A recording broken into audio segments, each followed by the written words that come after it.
I'm coming to you from Cloncurry in far northwestern Queensland. And the reason why I'm going to be on this show is because I've just moved here from Brisbane a year and a half ago. So I've got the mixture between the big smoke and the outback of Australia. See, here we are now. This is a real outback of Australia. Not somewhere that's 200 kilometres from Cairns. So, if you come with me now, I'll show you how us city folk survive out in the outback.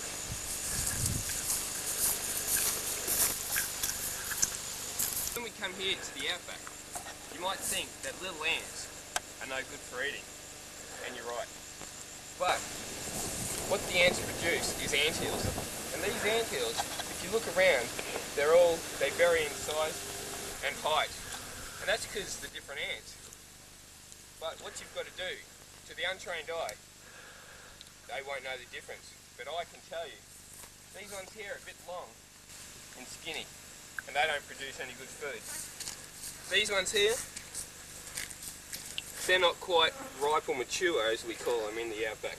But if you come over here, this one here, this is right. And for the untrained eye, these two things here, markings, they may look like bird poop, but in fact, that's Aboriginal markings for food. Let me just show you.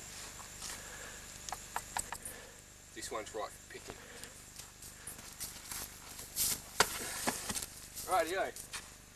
See, these particular ants, they create these beautiful chips, and they're great, just let me tell you.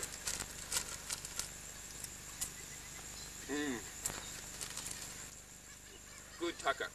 Now let's move on to the other food in the bush. Rightio, what I'm about to say, you might not like, but if it gets down to it, it's going to save your life. Aboriginal trackers say that a certain type of wallaby in northwestern Queensland, the Hines wallaby, actually produces edible droppings. But the trick to knowing whether they're good or bad is by the age. If it's more than about an hour old, they're not good. So let me just see if we can find some that are worth edible. Come here. This is a good example of what not to eat. These ones here, they're dried out and they've lost all nutritional value.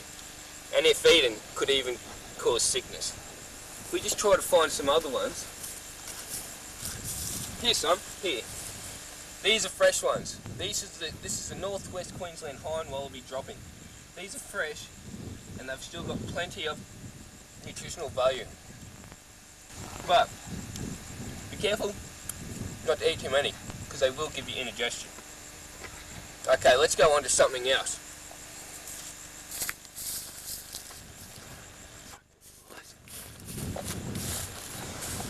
Okay, now we find ourselves in a creek bed. Although it's not the best place to build a campsite, it is a plentiful site for finding food and drinks and that.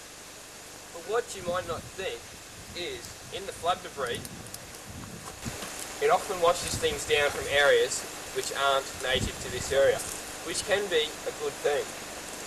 If we have a look in this flood debris here, we should find some food. Yes, here we go. This is good tucker. Kit cut. Now we're in the riverbed still.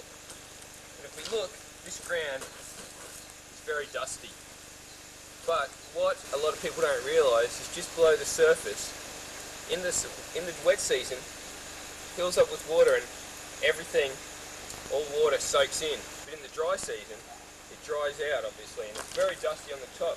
But if we just dig below the surface, you can sometimes find sources of liquid that are suitable for drinking. Hey, look here, here we go, here I found some.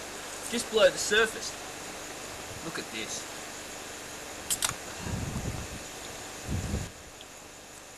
Someone in the desert would really like to be finding one of these.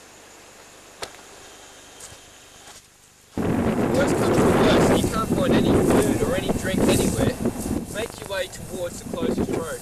This can be a long way in the outback, but if you keep walking, you will eventually come to it.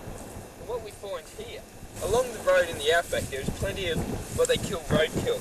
In this case, we don't have the biggest or best roadkill. You can find some big kangaroos out here, but it doesn't smell too good, but it is worth eating.